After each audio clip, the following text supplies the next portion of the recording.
घरी नाही. अगं तुझं पोरगं लय तापलंय. आता रडत बसू नकोस, वेळ वाया घालू नकोस. आपल्या गावाबाहेर मांत्रिक बाबा आले, लय चांगली उपाय करतात ते. त्यांच्याकडे घेऊन जा त्याला.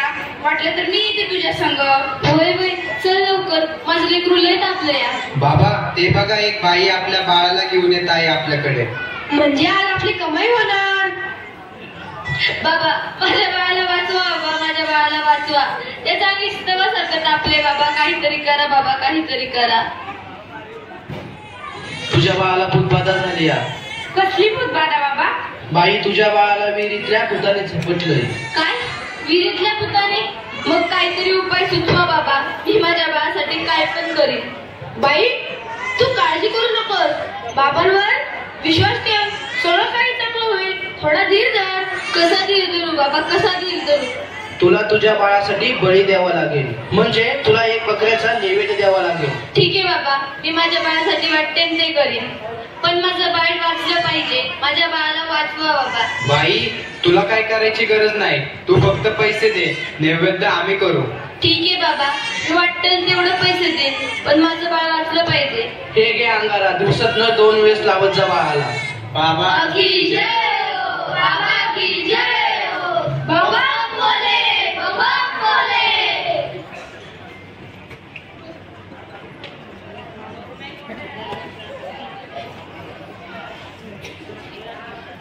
अगं बाई, ह्याचा अजून कसं काही ताप कमी नाही झाला? काल बाबाकडे जाऊन पण काय बी फरक पडला नाही. अगं किती रडतोय तो, तुला किती वेळा सांगितलंय त्याला दवाखान्यात घेऊन जा म्हणून, पण तू काय माझं ऐकू नकोस. अहो ऐका ना, चिडू नका. जरा बघा ना हातात घेऊन, याचा ताप कायच कमी नाही झाला. जरा बघा ना याला काय झालंय ते. त्यावेळी तुला किती वेळा सांगितलं की घरात प्रसूती करू नकोस म्हणून. अशा वेळी एका आईचं आणि बाळाचं दवाखान्यात असणं किती महत्वाचं असतं, माहित आहे का तुला? अहो पण पुरुषाच्या हातून प्रसूती करताना लाज वाटते. कसं वाटतं ते? त्यावेळेस दवाखान्यात कुठल्या महिला डॉक्टर पण नव्हत्या, मी कशी करणार होते प्रसूती? अगं याचं अंतर तेव्हासारखं तापलंय, अशी कशी गाफील असतेस तू? अहो मग काहीतरी करा ना. दादा लवकर जाऊन वैद्यांना बोलव. हे काय करतेस तू? मी याला देवाचा अंगारा लावते. बस कर सावित्री, हा सर्व अंधविश्वास असतो. अहो जरा उठ ना बाळा, उठ, डोळे उघड. हे बघ तुझी मम्मी तुला बोलवतीये. उठ ना पिल्लू, आई तुला आवाज देते. उठ ना बाळा. काय झालं? अहो याला काय झालं? हा उठत का नाहीये आणि डोळे पण उघडत नाहीये. ए बाळा उठ ना, काय झालं? अहो काय झालं याला? हा सास गप्प गप्प काय? ए उठ ना बाळा, काय झालं तुला? अहो बघा ना जरा. मी नाही राहणार मॅडम. मी शिकेन, मी नक्की शिकेन. कारण उद्या एखाद्या कुणी आईला उपचाराच्या कमतरतेमुळे आपल्या बाळाला मुकावे लागणार नाही. मी शिकेन, मी नक्की शिकेन. शाबास सावित्री शाबास, मला तुझ्याकडून हीच अपेक्षा होती.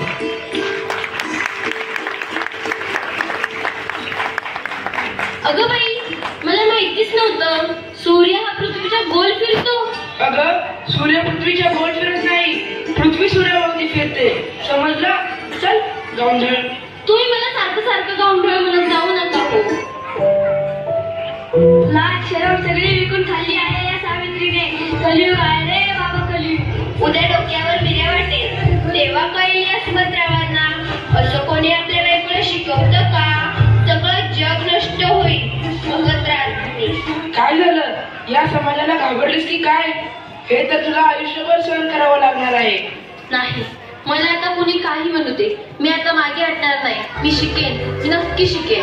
मग चल माझ्या बरोबर.